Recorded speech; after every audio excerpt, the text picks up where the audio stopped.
آداب دوستو، میں ہوں ام واجد، آپ دیکھ رہے ہیں پیغام ٹی وی۔ ہمارے مسائل پروگرام میں آج ہمارے ساتھ ہیں ایموا کے قومی صدر، عوامی جہدکار اور نوجوانوں کے لیے اہم اقدامات کرنے والے شہر حیدرآباد کی ہر دل عزیز شخصیت جناب شمشاد قاضی صاحب۔ السلام علیکم قاضی صاحب۔ قاضی صاحب، آپ نے جہاں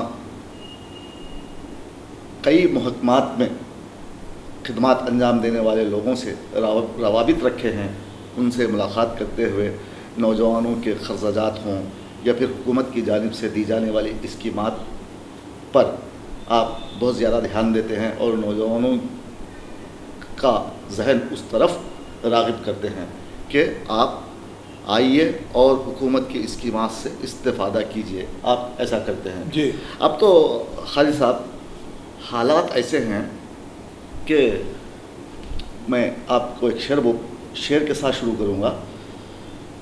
حالات اتنے خراب ہیں آج مسلمانوں کے، تلنگانہ کے مسلمانوں کے، کہ وہ لوگ سوچتے پر مجبور ہیں کہ ہر روز ایک نیا حادثہ آنکھوں میں لیے، ہر روز ایک نیا حادثہ آنکھوں میں لیے گھر کی دہلیز پہ ڈرتے ہوئے ہم آتے ہیں۔ تو یہ حالات پیدا ہو چکے ہیں۔ تو ایسے حالات میں آپ دیکھ ہی رہے ہیں وقف بورڈ کی جانب سے کیا کام کیے جا رہے ہیں۔ اردو اکیڈمی ٹھپ ہے، دوسری جانب فائنانس کارپوریشن، اقلیتی فائنانس کارپوریشن کا کوئی پرسان حال نہیں ہے۔ تو ایسے میں آپ اقلیتی فائنانس کارپوریشن پر ہم سب سے پہلے بات کریں گے۔ امتیاز اسحاق جو چیئرمین ہیں، کیا وہ اس عہدے کے لیے قابل تھے؟ جی، سب سے پہلے تو بہت بہت شکریہ واجد صاحب۔ ابھی میں جو ہے جھانسی سے لوٹا ہوں ایک پروگرام اٹینڈ کر کے وہاں پر، تو سب سے پہلے تو یہ بات کہنا چاہوں گا کہ ابھی تھوڑی دیر پہلے امتیاز اسحاق صاحب کی بات ہوئی تھی، میں بھی تھا سامنے، آپ کے سامنے سے بات ہوئی تو آپ اس بات کا اندازہ لگا لیجئے کہ ایک سماجی جہدکار اور عوام کی خدمت کرنے والا، میرا اس میں کوئی ذاتی فائدہ نہیں ہے، میرا کوئی ذاتی فائدہ نہیں ہے۔ سی آئی ڈی ہر طریقے سے انکوائری کرا سکتے ہیں کہ میرے بارے میں کسی قسم کا کسی سے ایک پیسے کا روادہ نہیں۔ میرا مقصد یہ ہے، عمر کی 60 بہاریں گزر چکی ہیں، آج بھی ہم وہی ہیں جہاں پہلے کھڑے تھے۔ آج بھی وہی۔ بالکل۔ تو مطلب یہ ہے کہ جس طریقے سے ابھی تھوڑی دیر پہلے، اس سے پہلے امتیاز صاحب سے میں بات کرنے کی بہت کوشش کی، آج بڑی مشکل سے اٹھائے، آپ نے بھی سنا، اٹھاتے بھی نہیں ہیں، پہن تو اٹھاتے بھی نہیں ہیں، اب اٹھا لیے ہیں بڑی مشکل سے۔ بہت بڑے چیئرمین ہیں مائنورٹی فائنانس کارپوریشن کے۔ جب ان سے میں نے بات چیت کی تو آپ کو ان بات کا اندازہ لگایا، آپ نے اس بات کا اندازہ لگایا ہے۔ میں اسی لیے آپ کو پوچھ رہا ہوں، کیا وہ اس عہدے کے لیے قابل قبول شخصیت تھے یا نہیں ہے؟ نہیں، اب آپ اس بات سے، میں آپ کو یہی بات کہنے جا رہا ہوں واجد صاحب۔ اب میں ایک آفیسر سے جس کے اخلاق ایسے ہونے چاہیے کہ کوئی ضرورت مند آپ سے بات کر رہا ہے تو آپ کو یہ چاہیے کہ اس کو جو ہے تشفی بخش جواب دیں اور جو ہے اخلاق کے دائرے میں رہتے ہوئے بات کریں۔ اس انداز میں، اکھڑا انداز میں، کل 2 دن میں نہیں رہوں گا، آپ اخبار، آپ نیوز نہیں دیکھ رہے ہیں، آپ ایسا نہیں دیکھ رہے ہیں، تو مطلب یہ ہے کہ اس طریقے کے جواب دینے والا شخص، اس طریقے سے جو بات کرنے والا شخص، اب آپ خود اندازہ لگا لیجئے کہ اس سے جو ہے عہدے کے لیے وہ قابل ہیں یا نہیں ہے، یا اب آپ اس کو تصفیہ کرنا، فیصلہ کرنا ہے۔ کیونکہ میں نے ان سے، اس کا فیصلہ تو عوام کرے گی۔ عوام نہیں، مطلب یہ کہ آپ جو بات کہیں، میں نے جو بات کہی ہے، اس بات کا فیصلہ میں ان سے پوچھا کہ بھئی آپ لون کا کیا نہیں، شاید آپ کو اس کا اندازہ نہیں ہے، لون جو ہے شروع کیا جا چکے ہیں۔ تو کہاں شروع کیے جا چکے ہیں آپ، جو ہے کون سے ڈسٹرکٹ میں آپ شروع کیے جا چکے ہیں؟ تو میں اب امتیاز شیخ صاحب سے یہ بات جاننا چاہوں گا، شاید ہماری آواز ان تک پہنچے گی اور پہنچائی بھی جائے گی ان تک یہ آواز، کن کن ڈسٹرکٹوں میں 1200 لوگوں کو آپ نے دے دیا ہے آپ کا بیان کے مطابق۔ جب آپ سے ملاقات کرنے کی بات کی تو میں 2 دن تک ملاقات نہیں کر سکوں گا۔ تو آپ اس بات کا اندازہ لگانا آپ کو، ہم کو ضروری ہے، اور عوام سے، تلنگانہ کی عوام سے میں اس بات کا جو ہے میں خصوصی طور پر ان سے دردمندانہ اپیل کرنا چاہوں گا کہ ایسے چیئرمین آ کے بیٹھے ہوئے ہیں کرسی پر جو ہے صحیح طریقے سے اپنی ذمہ داری نبھا نہیں سکتے، اور ایک سماجی جہدکار ہو یا ایک ضرورت مند شخص جب ان کے پاس جا کے کوئی بات کرتا ہے تو اس کا صحیح طریقے سے جواب بھی نہیں دینا چاہتے۔ اس کا جو ہے ثبوت میرے پاس ہے۔ کل وہ بولیں گے کہ میں ایسا نہیں کیا، تو اس کا ثبوت میرے پاس ہے۔ امتیاز اسحاق سے جب بھی میں نے بات کی ہے ہمیشہ انہوں نے جو ہے اسی طریقے سے جو ہے بات کو ٹالنے کی کوشش کی، یا جو ہے مبہم جواب رہتا ہے اور اخلاق سے ہٹ کے۔ یعنی کیسی بات کرنا چاہیے, کیا کرنا چاہیے. چیئرمین ہوں گے یقیناً, we can give respect to the chair of chairman, not mister Ishaq. Chairman کی جو کرسی ہے اس کو ہم عزت دیتے ہیں. آج اسحاق رہیں گے, کل کوئی دوسرا آنے والا ہے. تو ہمیشہ یہ بات مت سمجھیے اسحاق صاحب کہ ہمیشہ تا قیامت شمس و خبر آپ ہی جو ہے اس عہدے پہ رہنے والے ہیں. تو اب آپ دیکھیے, ہم نے لاسٹ پروگرام میں بھی ہم یہ بات حکومت سے بھی مطالبہ کیا تھا, آپ کے ہمارے ہردل عزیز چیف منسٹر چندر شیکھر راؤ صاحب سے, جو اقلیتوں کی جو ہے ہمیشہ دم بھرتے ہیں, نظام کی طرز حکومت پہ حکومت چلانا چاہتے ہیں. مگر کچھ خبریں ایسی آ رہی ہیں کہ اقلیتوں کو بالکل ہی بھلا دیا گیا ہے, فراموش کر دیا گیا ہے, فراموش کر دیا گیا ہے, ایک لفظ فراموش کر دیا گیا ہے. میں اس آپ کے اس اسٹیج سے آپ کے ہمارے ہردل عزیز چندر شیکھر راؤ صاحب, ایک آپ کی جو شبیہ بنی ہوئی ایک جو سیکولر چیف منسٹر کی, میں آپ ہی سے اس بات کا جو ہے سوال کرنا چاہوں گا, یہ امید رکھنا چاہوں گا کہ کیا اب وقت نہیں آ گیا ہے کہ مسلمانوں کی اور اقلیتوں کی آپ جو ہے مدد کریں, نئی نئی اسکیمات شروع کریں, اور نئی اسکیمات شروع کرتے ہوئے جو مسلمان اس آس اور امید پہ لگا, یہ آس اور امید لگائے بیٹھے تھے کہ جو آپ نے سرنڈر تلنگانہ کا خواب دکھایا تھا, جو اقلیتوں کو زیادہ سے زیادہ نوکریاں دینے کا خواب دکھایا تھا, زیادہ سے زیادہ جو ہے تجارت کے لیے جو ہے لون سینکشن کرنے کا جو آپ نے وعدہ کیا تھا 12%, خیر سارے چیزیں جو ہے صرف وعدوں تک رہ گئی, فراموش کر دی گئی ہیں. تو اب بھی وقت ہے, ہم چیف منسٹر تلنگانہ چندر شیکھر راؤ سے اس بات کا ہم مطالبہ کرنا چاہتے ہیں کہ اگر واقع آپ چاہتے ہیں کہ تمام طبقات کو ایک ساتھ لے کے چلنا چاہتے ہیں, تو جس طریقے سے آپ دلت بھائیوں کی مدد کر رہے ہیں, جس طریقے سے آپ جو ہے ایس ٹی کی مدد کر رہے ہیں, اسی طریقے سے اسی لیول پر مسلمانوں کی آپ بھلے ان کو جو ہے 10 لاکھ کا آپ جو ہے ان کو لون دے رہے ہیں, 10 لاکھ کی ان کی مدد کر رہے ہیں. اگر آپ چاہتے ہیں تو کم سے کم مسلمانوں پہ آپ کی نظر ڈالتے ہوئے کم سے کم 5 لاکھ تو دیجیے, اسی طرح سے ایک اسکیم جو شروع کرتے ہوئے, تاکہ مسلمانوں کا جو اعتماد متزلزل ہو گیا ہے اس وقت, جو حکومت سے جو ناراض ہیں اس وقت مسلمان, اس کو ناراضگی کو دور کی جا سکتی ہے. مگر میں نہیں سمجھتا واجد صاحب اب ناراضگی دور ہونے کا سوال اس واسطے بھی نہیں ہے کہ جب چندر شیکھر راؤ صاحب ہی نہیں چاہتے کہ مسلمانوں کی فلاح بہبود ہو, ان کے ووٹ حاصل کیے جائیں, اب ان کو میں سمجھتا ہوں کہ مسلمانوں کے ووٹ کی بھی ضرورت نہیں ہے. تو میں اب تلنگانہ کے مسلمانوں سے اس بات کا جو ہے میں خصوصی طور پر مطالبہ کرنا چاہوں گا, ہم کسی حکومت کے خلاف نہیں ہیں, چاہے نریندر مودی ہو, چاہے چندر شیکھر راؤ ہو, یا چاہے جگن ہو, جو بھی ہو, ہندوستان کے جتنے وزیر اعظم ہیں, کیونکہ ہم آل انڈیا مائنارٹی ویلفیئر ایسوسیشن سارے ہندوستان میں کام کر رہے ہیں, حقوق کے لیے جد و جہد کرتے ہیں, ہم اقلیتوں کے حقوق کے لیے جد و جہد کرتے ہیں.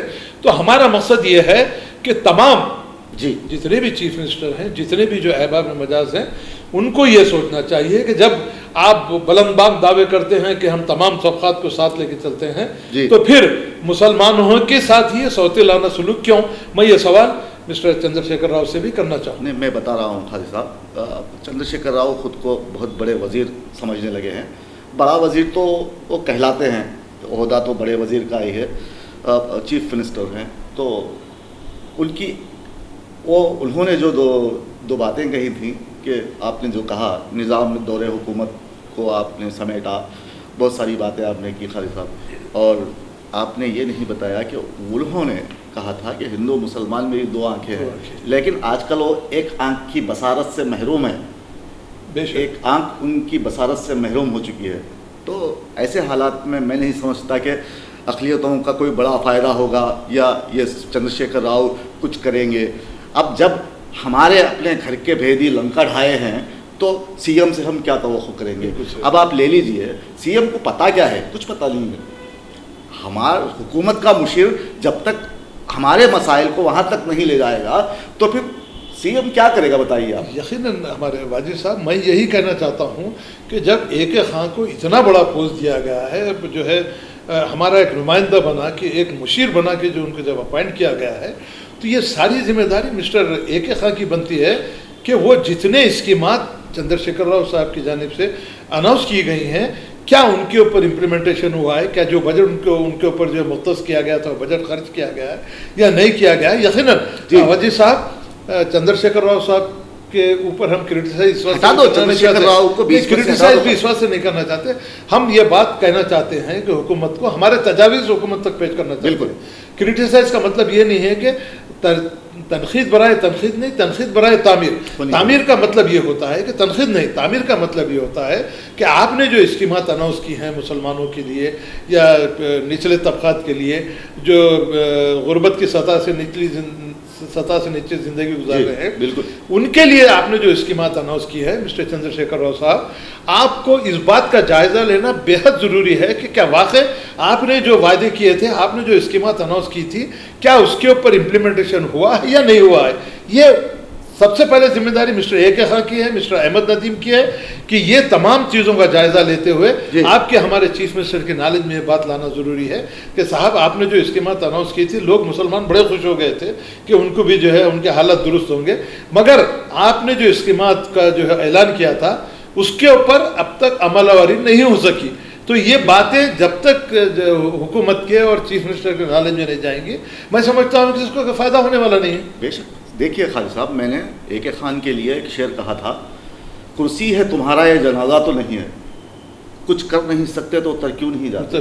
بے شک میں نے ایسے ہی نہیں کہا تھا یہ بات. میں دیکھ رہا ہوں پچھلے کئی سالوں سے، اور میں جب لوگوں سے ملتا ہوں اور جو صحافی حضرات ہیں جن سے بھی ملاقات ہوتی ہے، ہمیں بڑا دکھ ہوتا ہے یہ سوچ کر. ہم جب آپس میں بات کرتے ہیں، کبھی وقف بورڈ کا مسئلہ آ جاتا ہے، کبھی فائنانس کارپوریشن کا مسئلہ آ جاتا ہے، تو کبھی حج کمیٹی کی بات آ جاتی ہے. تو یہ جو لوگ بیٹھے ہوئے ہیں، ان کے کردار کو دیکھ کر ہمیں شدید افسوس ہوتا ہے. بے حد ہونا بھی چاہیے نا سب افسوس. تو پھر یہ سسٹم کیسا ہے؟ کیوں اے کے خان سی ایم تک جا نہیں پاتے اور بات کیوں نہیں کر پاتے؟ اب آپ دیکھیے، اب بتائیے کہ اب کیا کرنا چاہیے انہیں؟ نہیں، ایک چیز سب سے اہم چیز جناب علی، جب جس طریقے سے دلت بندھو ہو یا ایس ٹی کے لیے جو اسکیمات شروع کی گئی ہیں، اور نچلے طبقات جو پچھڑے طبقات کے جو حکومت دوسری ذاتوں کے لیے جو انتظامات کیے جا رہے ہیں، تو کیا اے کے خان کو جو ہے جب مائنارٹیز کے جو ہے اقلیتی بہبود کے لیے، اقلیتوں کی فلاح بہبود کے لیے آپ کو مشیر بنا کر یہاں پر بٹھایا گیا ہے، تو میں یہاں سے خاص طور سے مسٹر اے کے خان کو یہ بات کہنا چاہوں گا کہ فوری طور پر اب بھی وقت ہے. حالات بگڑنے سے پہلے، پانی سر سے اونچا ہونے سے پہلے مسٹر اے کے خان آپ کو یہ سوچنا ہے کہ آپ کو جس عہدے پہ جو فائز کیا گیا ہے، کیا آپ اس کی اپنی ذمہ داری پوری کر رہے ہیں؟ جی. میں یہ آپ سے سوال کرنا چاہوں گا، اور تمام عوام سے بھی، تلنگانہ کی جتنے بھی اقلیتیں ہیں، جتنے بھی پچھڑے طبقات کے لوگ ہیں، ان کو یہ سوچنا چاہیے کہ 2014 سے لے کے آج 2023 آ گیا ہے، جس طریقے سے اعلانات کیے گئے، جس طریقے سے جو اعلانات کرتے ہوئے اس بات کو جو ہے مسلمانوں کو خوش کیا گیا ہے، پچھڑے طبقات کو خوش کیا گیا ہے کہ ان کے لیے نئی اسکیمات لائی جائیں گی. یقیناً اسکیمات کا اناؤنسمنٹ تو ہوا ہے. صاحب خود انہیں نہیں پتا اے کے خان کو کہ اسکیمیں کتنی ہیں. اب رہی سوال، آپ دیکھیے پچھلے کئی سالوں سے عیسائی برادری اور سکھ برادری اور مسلمان، نہیں میں خاص طور پر عیسائیوں کی بات کروں گا، ان کو کسی طرح کی اسکیمات میسر نہیں ہیں. کیوں؟ یہ اقلیتیں ہیں، عیسائی بھی اقلیتی طبقہ ہے، تو انہیں بھی جو ہے سنا ملنی چاہیے نا. مسلمانوں کو تو نظر انداز کر دیا گیا ہے، پھر کرسچنس کو بھی نظر انداز کیا جا رہا ہے، ایسا کیوں؟ نہیں، اب تو صرف ایک ہی چیز ہو گئی جناب علی، حکومت کا نظریہ یہ ہے کہ بیوقوف بناؤ اور اپنی کرسی سنبھالو. کیسے؟ رمضان کی عید آئی، کپڑے بانٹ دیے، کرسمس آئی، کپڑے بانٹ دیے. اب اس کی اتنی تشہیر کی جاتی ہے واجد صاحب، کروڑوں روپے خرچ کیے گئے ہیں، وہ اسکیم آ گئی ہے. اور اب طرفہ تماشا یہ ہے کہ اسکیم تو آ گئی ہے، اس کی جو ہے تشہیر کی جاتی ہے، سوشل میڈیا میں اس کو وائرل کیا جاتا ہے.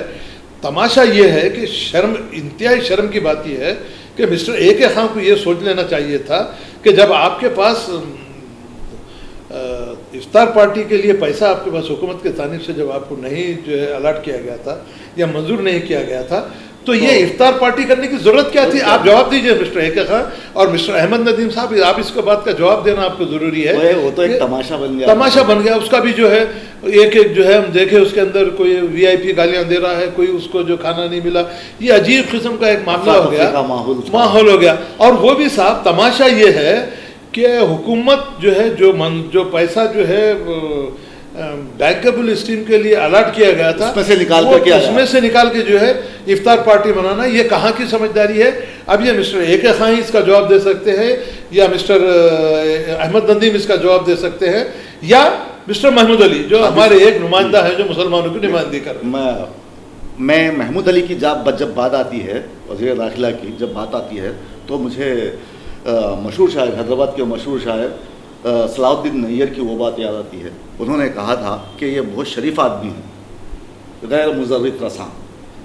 تو مطلب یہ ہے کہ یہ شریف ضرور ہیں، کہتے ہیں وہ شاعر صاحب کہتے ہیں نیر صاحب کہ وہ بہت زیادہ شریف ہے۔ اس کا مطلب آپ بہت اچھی طرح نکال سکتے ہیں، بہت زیادہ شریف یعنی کہ غیر مزرط رساں۔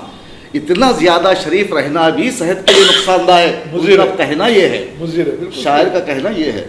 تو دیکھیے ان کو تو چھوڑ دیجیے، میں یہاں پر آپ سے ایک آپ کے توسط سے ایک سوال اٹھانا چاہتا ہوں کہ اے کے خان نے جب کمشنر کا عہدہ سنبھالا تھا تو ان کی خوب واہ واہ ہوئی تھی، ٹھیک ہے، انہوں نے کمشنر رہتے ہوئے بہت داد حاصل کی اور بہت تعریفیں بٹوری، لیکن ان تعریفوں کو انہوں نے مشیر بنتے ہوئے 1 منٹ میں غارت کر دیا اور بے عزت ہو کر بھی کرسی سے نہیں اتر رہے ہیں۔ تو اب آپ اتنی کامیابیاں دیکھنے کے بعد جب آپ مشیر بن جاتے ہیں اور ایک دم ناکام ہو جاتے ہیں اور آپ کو لوگ گالیاں دینا شروع کرتے ہیں، تو پھر آپ عہدے پر برقرار رہنا آپ کا ضروری ہے خان صاحب؟ نہیں بالکل، آپ دیکھیے جہاں سوال جو ہے آپ کی ذمہ داریوں کو پورا کرنے کا آتا ہے، تو یہاں ایک ہی سوال، میں آپ کا سوال کا ایک ہی جواب دینا چاہوں گا مختصر انداز میں۔ جب آپ اپنی ذمہ داریوں کو صحیح طریقے سے نہیں سنبھال سکتے تو پھر وہ عہدے پہ بیٹھنے کا کوئی مقصد باقی نہیں رہتا، وہ کرسی پہ بیٹھنے کا کوئی مقصد باقی نہیں رہتا۔ میں یہاں یہ سمجھ مجھے یہ بات سمجھ آ رہی ہے جناب علی کہ جب آپ اپنی ذمہ داری نہیں نبھا سکتے، مشیر کے کیا اختیارات ہیں، مشیر کو کیا کرنا چاہیے، اور ایڈوائزر کو جو ہے کس طریقے سے جو ہے حکومت کو ایڈوائز کرنا چاہیے، جب ان تمام ذمہ داریوں کو آپ پورا نہیں کر سکتے تو اب یہ مسٹر اے کے خان کی ذمہ داری بنتی ہے کہ وہ عہدہ سنبھالیں یا نہ سنبھالیں، کیونکہ جس آپ عہدے پہ بیٹھنے کے باوجود بھی مسلمانوں کا ایک مسئلہ بھی اگر آپ حل کر نہیں پا رہے ہیں تو پھر اس کرسی پہ بیٹھنے کا آپ کا کیا مقصد ہے؟ یہ میں سوال مسٹر اے کے خان سے ہی کرنا چاہوں گا۔ خالد صاحب، یہ محکمہ جات میں جو چاپلوس لوگ بیٹھے ہیں یہ لوگ انہی کے اطراف جی۔ رہی بات، آپ دیکھیے اقلیتوں کے محلے جات میں جرائم بڑھ رہے ہیں، کیوں بڑھ رہے ہیں جرائم؟ روزگار نہیں ہے۔ بالکل صاحب، یہ اب آپ ایک اندازہ لگائیے، روزانہ اخبارات میں ہمارے محمود علی صاحب کے بیان آتے ہیں کہ جو ہے ہماری پولیس بہترین پولیس ہے، ہمارا جو ہے محکمہ بڑے اچھے انداز میں کام کر رہا ہے۔ وہ ایک روبوٹ ہیں جنہیں یہ بول دیا گیا ہے کہ ایسا بولنا ہے آپ کو، تو وہی بولیں گے۔ نہیں بولیں گے، مگر صاحب ایک چیز دیکھیے، ایک دن میں 5 قتل ہو گئے، بالکل۔ تو پھر پولیس انٹیلیجنس کیا کر رہی ہے، پولیس کیا کر رہی ہے، انتظامیہ کیا، ناکام پولیس، محکمہ ناکام۔ جب آپ پولیس کی ساری دنیا میں آپ یہ کہتے ہیں کہ سارے ہندوستان میں سب سے اچھی پولیس، یقیناً پولیس کے بعض اقدامات بڑے اچھے ہیں، جیسے کہ عید و تہوار ہو، یا جیسا آپ کا گنیش کا جو ہے بڑا تہوار تھا، جتنے تہوار گزرے اس میں انتظامات بڑے اچھے طریقے سے کیے گئے۔ تو میں نہیں سمجھتا کہ مجھے اب ایسا محسوس ہوتا ہے کہ پولیس کے انتظامات صرف بڑے بڑے جو ہے تہواروں کے حد تک ہی ہو کے رہ گئے ہیں، اور عام طور پہ جو محلے جات میں جس طریقے سے غارت گری ہو رہی ہے، جس طریقے سے نظروں کے سامنے جو ہے بے دردانہ کو قتل کیا جا رہا ہے، تو اس کا سوال، اس کا جواب تو پھر صرف محمود علی صاحب وزیر داخلہ ہی دے سکتے ہیں۔ اور ایک بات میں کہنا چاہوں گا، یہ قتل غارت گری، یہ جو ہے یہ شراب نوشی، سگریٹ نوشی، یہ سب چیزوں کا اصل مقصد یہ ہے جناب علی کہ یہ جو پسماندہ طبقات ہیں یا اقلیتیں ہیں، ان کے پاس کرنے کے لیے کچھ اور دوسری چیز باقی نہیں رہنا۔ بول رہا ہوں نا خالد صاحب، جب روزگار کی شرح کم ہو جاتی ہے تو معاشرے میں جرائم کا پنپنا لازمی ہے۔ دیکھیے سر، معاشرے میں جرائم کا بڑھنا اس وقت سے لازمی ہے کہ بے روزگاری میں بندہ اور کیا کرے گا؟ جب اس کے لیے کھانے کے لیے خود کی روٹی اگر وہ نہیں کما سکتا ہے تو یقیناً وہ جرم کی طرف راغب ہوگا ہی ہوگا۔ پھر یہ حکومت کس کام کی خالد صاحب؟ نہیں، پھر ہم یہی بات تو ہم مسٹر چندر شیکھر راؤ صاحب سے کہنا چاہ رہے ہیں کہ جناب علی، تمام جس طریقے سے ابھی واجد صاحب نے کہا کہ جب آپ ہندو اور مسلمان دونوں آنکھوں کی بات کرتے ہیں تو پھر آپ ایک ہی آنکھ سے کیوں کام کر رہے ہیں؟ آپ کی دونوں آنکھیں کھلی رکھیے اور مسلمانوں کی فلاح و بہبود کے لیے آپ نے جو وعدے کیے تھے، اب وقت کا اہم تقاضا یہ ہے کہ آپ آگے بڑھیے اور جو وعدے آپ نے مسلمانوں اور پچھڑے طبقات کے لیے کیے ہیں ان کے لیے اگر آپ قدم بڑھاتے ہوئے آپ اپنا جو ہے اقدام کریں گے تو میں سمجھتا ہوں کہ جو بے چینی اور جو ہے جس طریقے سے اضطراب کا عالم جو ہے مسلمانوں میں اور پچھڑے طبقات میں، اس کو دور کرنے میں کچھ تھوڑی بہت مدد ملے گی، ورنہ آنے والے الیکشن میں نوشتے دیوار آپ کو پڑھ لینا بےحد ضروری ہے، کیونکہ یہ جو ناراضگی بڑھ رہی ہے اس کے لیے آنے والا وقت آپ کے لیے بےحد خطرناک۔ کانگریس کی مقبولیت میں اضافہ ہو رہا ہے، کانگریس کی مقبولیت میں اضافہ ہو رہا ہے۔ اچھا، یہ کانگریس کی مقبولیت میں اضافے کی بھی اصل وجہ یہ ہے کہ مسٹر راہل گاندھی نے جو بھارت جوڑو یاترا جو یقیناً دیکھیے محبت کی دکان کھولی ہے، دیکھیے جہاں اچھا کام ہے ہم تعریف کریں گے، جہاں برائی ہے ہم برائی کریں، برابر ہم کسی سے بولنے کا ڈرتے۔ جو راہل گاندھی نوجوان قائد نے سارے ہندوستان کا دورہ کرتے ہوئے نفرت کے اس ماحول میں محبت کے جو کمل کھلایا ہے اور جس طرح سے محبت کا ماحول کو پیدا کرنے کی انہوں نے جو کوشش کی ہے، قابل تعریف ہے، قابل مبارکباد ہے۔ اور ایسے پروگراموں کو اور ایسے جو ہے اقدامات کی جو ہم کو ستائش کرنی چاہیے اور ایسے نوجوان قائدین کو جو ہے مدد کرتے ہوئے اس بات کا ہم کو ثبوت دینا ہے کہ ہندوستان میں نفرت کی کوئی جگہ باقی نہیں ہے۔ نفرت خاص طور پر تلنگانہ میں، خاص طور سے تلنگانہ ایسا مقام ہے جہاں گنگا جمنا تہذیب کے نام سے ساری دنیا میں مشہور ہے کہ تلنگانہ کی جو گنگا جمنا تہذیب ہے، جو ہندو مسلم اتحاد امن پسند عوام ہے، امن پسند عوام ہے۔ اور ایک خاص بات جناب علی، عید و تہوار کا جو معاملہ رہتا تھا، دیکھیے آپ پرانے زمانے سے اگر آپ نظر ڈالیں گے تو ہندو مسلم سکھ عیسائی ہر ایک کے جو ہے عید و تہوار میں ملتے ہوئے، ایک دو شیر و شکر ہوتے ہوئے، ہر ایک کے جو ہے تہوار میں شامل ہوتے ہوئے اس بات کا ثبوت دیتے تھے کہ پہلے تو ہم ہندو ہیں، مسلمان ہیں، سکھ ہیں، عیسائی ہیں، اس کے بعد ہم ہندوستانی ہیں۔ یہ میسج ساری دنیا میں جاتا تھا کہ ہم ہندوستانی ہونے کے ناطے، چاہے ہندو ہو، چاہے مسلمان ہو، سکھ ہو، عیسائی ہو، پارسی ہو، سب کا ایک ایسا گلدستہ ہے جس کی خوشبو سے جو ہے ہندوستان ہمیشہ مہکتا تھا۔ مگر آج چند مٹھی بھر عناصر جو نفرت کی فضا، نفرت جو کھول رہے ہیں، آپس میں جو نفرت کھول رہے ہیں، اس نفرت کو ختم کرنے کے لیے محبت کی دکان جو راہل گاندھی نے جو کھولی ہے وہ قابل تعریف ہے۔ اور اس تحریک کو آپ کی، ہماری اور ہر امن پسند شہری کی جو ہے یہ ذمہ داری بنتی ہے کہ اس کو تائید کرتے ہوئے اس پروگرام کو کامیاب بنائیں اور ایک بہترین جمہوری حکومت کا قیام عمل میں لانے کے لیے اب تمام جمہوریت پسند احزاب کی ضرورت بنتی ہے، چاہے ہندو ہو، چاہے مسلمان ہو، سکھ ہو، عیسائی ہو، مفکر اسلام ہو، علماء ہو، مشائخین ہو، بڑے بڑے پادریس ہو، جو بھی ہوں۔ اب یہ ان کی اپنی ذمہ داری بنتی ہے کہ آگے بڑھتے ہوئے ہندوستان جو امن کا گہوارہ کہلاتا تھا، ایک اچھی جو ہے سیکولر حکومت کا قیام عمل میں آئے گا۔ تو آج جو کمر توڑ مہنگائی کی وجہ سے جو آج ہم جو پریشانی کے دور سے گزر رہے ہیں، جو بے روزگاری کے دور سے گزر رہے ہیں، صرف زبانی وعدے کے لیے 2 کروڑ جو ہے نوکریاں دی جائیں گی، 15 لاکھ جو ہے بینک میں جمع کیا جائے گا، تو اس کے ہمارے کیا نام ہے امت شاہ کے مطابق یہ تو جملہ تھا۔ تو اب اس طرح سے بھی جملہ بازی ہے۔ تو ابھی عوام کی اپنی ذمہ داری بنتی ہے کہ ہم عوام الناس سے اس بات کا ہم مطالبہ کرنا چاہیں گے کہ پورا منظم انداز میں آپ کے جو جذبات ہیں، آپ کے جو مطالبات ہیں، آپ کی جو پریشانیاں ہیں، حکومت کے نالج تک لانا، یہ اب عوام کی ذمہ داری بنتی ہے اور تمام عوامی لیڈروں کی بھی ذمہ داری بنتی ہے کہ وہ آگے بڑھتے ہوئے عوام پہ جو بے چینی پھیلی ہے، آج جو جتنے بھی ویلفیئر اسکیم ہوں یا سیاسی ہوں، غیر سیاسی جماعتیں ہوں، ابھی ان کی اپنی ذمہ داری بنتی ہے کہ عوام کی پریشانیوں کو، عوام کے دکھ درد کو حکومت تک پہنچانا، اب یہ ان کی اپنی ذمہ داری ہے۔ حاجی صاحب، آپ کی بھی ذمہ داری ہے، میری بھی ذمہ داری ہے۔ عوام میں شاید میں سمجھتا ہوں حاجی صاحب آپ نے جو بات کی ہے، جو خواندگی کی شرح ہے ہمارے یہاں وہ بہت کم ہے، بہت کم ہے۔ تو ایسے میں لوگ بے روزگار ہیں، ان کے پاس کھانے کے لیے لقمے جمع کرنے کے لیے پیسہ نہیں ہے، تو وہ لوگ کہاں حکومت سے ٹکرائیں گے، وہ لوگ کہاں سڑکوں پر آئیں گے؟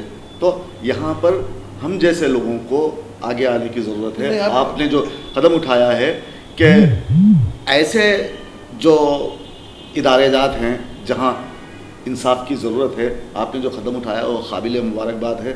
ہم بھی آپ کے ساتھ ہیں اور لوگ جڑنا چاہیں تو ہم سے جڑ سکتے ہیں۔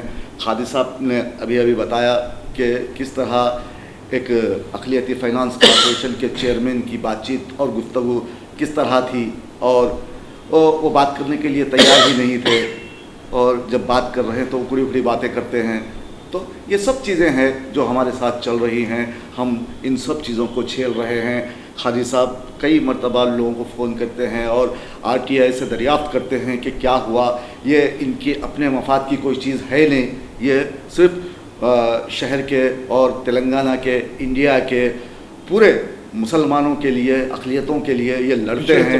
پچھلی طبقات کے لیے یہ بہت زیادہ کوششیں کرتے ہیں، ان کے لیے لڑتے ہیں، اسٹرائک کرتے ہیں، تحریک چلاتے ہیں. تو ایسے میں کئی شہروں کا دورہ بھی کرتے ہیں. تو آپ نے ابھی رانچی کا سفر کیا تھا قاضی صاحب، جھانسی کا سفر کیا تھا. جھانسی میں آپ نے کوئی ایک سماج کے لوگوں سے ملاقات کی اور وہاں کے طرز زندگی کو آپ بیان کر رہے تھے. بات چیت میں آپ مجھے بول رہے تھے کہ یہ اس طرح تھا، مجھے بڑی خوشی ہوئی. وہ کیا چیزیں تھیں، آپ تھوڑا مختصر سا بیان کیجیے. بہت بہت شکریہ. مجھے جھانسی میں ایز اے چیف گیسٹ وہاں مجھے بلایا گیا تھا، مہمان خصوصی حیثیت سے. عید میلاد اور اشراء معاشرہ کے عنوان پہ ایک بڑا پروگرام رکھا گیا تھا، جس میں سمجھتا ہوں کہ ہندوستان کے صوبے، ہر صوبے سے جو ہے وہاں پر ریپریزنٹیو نے شرکت کی. وہاں مجھے ایک چیز کی ایک چیز بڑی اچھی لگی واجد صاحب جی. ان میں جو اتحاد ہے، منصوری سماج میں جو اتحاد ہے، جس کے صدر مسٹر یونس منصوری ہیں جو دلی میں رہتے ہیں، ان کا مقام چتور گڑھ ہے. اور وہاں کے جو جھانسی کے جو منتظم تھے جناب شکیل صاحب، انہوں نے بڑی انتھک محنتوں سے، انتھک کوششوں سے اتنا بڑا پروگرام آرگنائز کیا. تو اس پروگرام میں نے دیکھا جناب علی کہ ایک ایک کی جب تقاریر سن رہا تھا، جب اس میں جو ہے مجھے بڑی اچنبھے کی بات یہ ہوئی کہ حال ہی میں کھوسلا بھی گیا تھا اجین جی. وہاں پر 21 شادیاں ہوئی تھی جناب. کسی کو بھی 1 روپے کا بھی وہاں خرچہ نہیں ہوا. تقریباً ہر ایک کو 2 سے 3 لاکھ سے زیادہ کا جو ہے جہیز صرف یہ منصوری سماج کی جانب سے. شیرو خان صاحب جو ہے کھوسلا کے سرپنچ ہیں، انہوں نے اپنے جیب سے پیسہ خرچ کرتے ہوئے 21 شادیاں بڑے ہی شاندار پیمانے پہ بنائی گئی، جس میں 5000 سے زیادہ لوگ شرکت کیے تھے. اور اس کے بعد جب یہاں میں جھانسی میں جب دیکھا تو وہاں کا اتحاد یہ دیکھا کہ پرسوں ایک اناؤنسمنٹ کیا کہ وہ لوگ اب ایک ایسی تحریک شروع کر رہے ہیں جو بالکل جہیز کے خلاف رہے گی. نہ جہیز دینا ہے، نہ جہیز لینا ہے. اپنی بچیوں کو جو جہیز نہیں لیں گے ایسے نوجوانوں کو راغب کرنے کے لیے، ترغیب دینے کے لیے ایک بڑے پیمانے پہ ایک پروگرام شروع کیا جا رہا ہے. نوجوانوں میں ایک تحریک شروع کی جا رہی ہے کہ بھائی جہیز کے معاملوں کو ہم بالکل ختم کر دیں گے. جہیز کے معاملوں کو ختم کرتے ہوئے نوجوانوں کو اللہ اور اللہ کے رسول کے ہاستے ان کو آگے بڑھتے ہوئے، ایسی لڑکیاں جو شادی کے لیے ترس رہی ہیں، تڑپ رہی ہیں، ہزاروں لڑکیاں ایسی ہیں جو 35 سے 40 سال کی عمر تجاوز کر چکی ہے.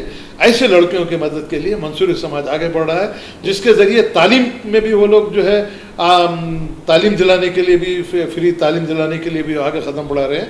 یقیناً میں بڑا بے حد متاثر ہوا اور میں تمام تلنگانہ کے عوام ہوں یا اصحاب خیر ہوں، ان سے اس بات کی میں گزارش کرنا چاہوں گا کہ ایسے طرز پہ جو ہے نوجوانوں میں جو ہے شعور بیداری پیدا کرتے ہوئے نوجوان لڑکیوں کی شادیاں ہو یا تعلیم کا معاملہ. تعلیم بہت ضروری ہے جناب علی. اقرا کا جو معاملہ ہے، تعلیم سب سے نبی کریم صلی اللہ علیہ وسلم نے فرمایا جب تک نوجوانوں میں تعلیم کا رجحان نہیں ہوگا، ہمارے نوجوان لڑکیوں میں تعلیم کا رجحان نہیں ہوگا، ہم آگے بڑھنے نہ لگے. اسی کے ساتھ ساتھ آخر میں ایک بات کہنا چاہوں گا کہ وہ لوگوں نے اور ایک ہمارے دوست ہیں بہار کے ریاض عاطف صاحب جو IAS سے ریٹائرڈ ہوئے، انہوں نے ایک بڑا اچھا پروگرام شروع کیا ہے کہ انہوں نے ایک بات بڑی اچھی کہی تھی جناب علی کہ لاکھوں کروڑوں لوگ جو ہے حافظ قرآن ہو چکے ہیں، جن کے دلوں میں، سینے میں قرآن محفوظ ہے. بالکل ہے. مگر ایک بات کہی انہوں نے کہ ہم روزانہ نماز پڑھتے ہیں، اس کے باوجود بھی سورہ فاتحہ کا متن اور اس کا جو ہے ترجمہ کیا ہے آج تک ہم کو نہیں معلوم، صبح سے شام تک پڑھتے ہیں. تو انہوں نے ایک بڑا اچھا پروگرام ترتیب دیا ہے کہ ایسے حافظ جو حافظ قرآن ہو گئے ہیں، اب ان کو جو ہے تفسیر سے ذریعے سے جو ان کو مکمل طریقے سے تیار کیا جائے گا. ایک حافظ قرآن پورے قرآن کی تفسیر کرنے کے بعد وہ باہر نکلے گا اور عوام میں جو ہے شعور بیدار پیدا کرے گا کہ قرآن حکیم میں کس طریقے کے احکامات اللہ تعالیٰ کی طرف سے جو شامل کیے گئے. قرآن یقیناً ہمارا جو ہے دستور ہے، ہر طریقے سے ہم جو اس کو جو ہے حاصل کر سکتے ہیں.